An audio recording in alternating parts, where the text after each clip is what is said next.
36 जिल्हे 36 बातम्या. News G9 Maharashtra. उत्तर तुमच्या प्रश्नांची.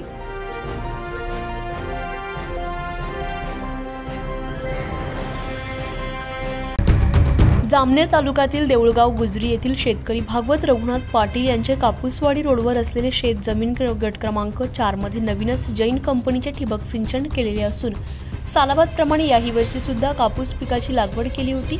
कापूस पिकाचा सार्वत्रिक फटका बसल्यामुळे रब्बी हंगामात काहीतरी दुसरे पीक घेण्याच्या उद्देशाने पाटील यांनी कामगिरीसाठी शेतातील ठिबकच्या नळ्या जमा करून पाईपलाईनच्या दांड्यांवर ठेवल्या होत्या. परंतु चोरट्यांनी बारीक नजर ठेवून त्याच रात्री त्यांच्या शेताला असलेल्या तार कंपाऊंडच्या गेटचे कुलूप तोडून आतमध्ये जमा करून ठेवलेल्या सर्व ठिबकच्या नळ्या कापून लंपास केल्याचा प्रकार दुसऱ्या दिवशी त्यांच्या निदर्शनास आलाय. त्यानंतर त्यांनी स्थानिक पोलीस स्टेशनला तक्रार दिली आहे. पोलिसांनी मात्र ताबडतोब घटनास्थळी भेट देऊन चौकशीला सुरुवात केली आहे. पोलीस निरीक्षक सचिन साणप यांच्या निदर्शनाखाली पोलीस कर्मचारी कसून चौकशी करतात. प्रकार असा घडला, मंगळवारी दिवसा ठिबक जमा केले गेले आणि बुधवारी सकाळी 8-9च्या सुमारास आम्ही शेतामध्ये आलो. बाया पराठ्या जमा करण्यासाठी आले आणि मी ठिबक धुण्यासाठी आलो.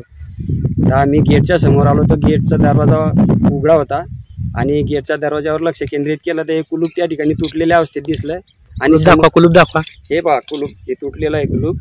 आणि समोर लक्ष टाकलं तर हे जे गुंडाळलेलं ठिबक होतं त्याचे पूर्ण बंडल तुटलेल्या अवस्थेत दिसले आणि बंडल गायब झालेले दिसले. म्हटलं हे बंडल कोणीतरी अज्ञात व्यक्तीने चोरून नेलेले अशी मला शंका गेली.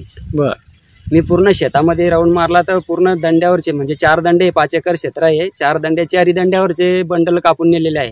बरं, मग या संदर्भात आपण काही आम्ही त्याच दिवशी म्हणजे मंगळवारी घटना घडली समजा ही रात्री आणि बुधवारी पोलीस स्टेशनमध्ये गेलो आणि मी तक्रार नोंदवून दिली किंवा अशा प्रकारचं माझ्या शेतामध्ये नुकसान झालेलं आहे.